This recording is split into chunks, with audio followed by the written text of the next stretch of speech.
Máme 28. listopadu, nacházíme se na pražském Strahově, kde se koná další ročník pražského rally sprintu.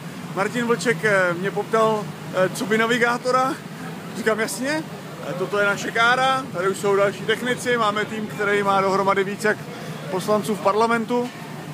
A takhle to vypadá. Jasný, víme, kdo je uvnitř, dostal jsem pořádný čtení pro chlapy. Navigátorka mi to předlouskala, takže vím, jak se to čte. Retardér zleva, 150 na děť moc, pravá dlouhá, bacha balík, ty vole kanec. Jízda v tomto voze stojí 5 až 7,5 tisíce korun na kilometr. Naštěstí nemáme taxametr, takže si nebudu muset vystupovat z první zatáčky.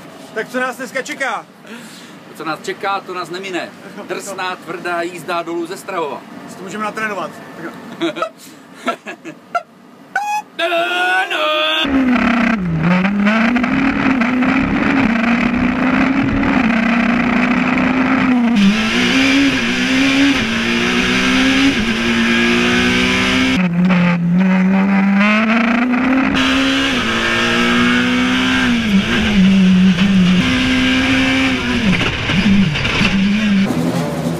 Po prvních 4 rozjížďkách jsme aktuálně na 3. pořadí. Je to neuvěřitelný, jsem vyklepaný jak stará bába u mlejna. Bude pohár?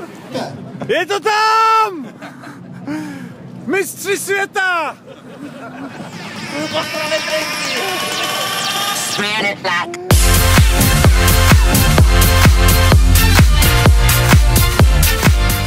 Někdo má hezkou sobotu a někdo ji má docela v rozkladu.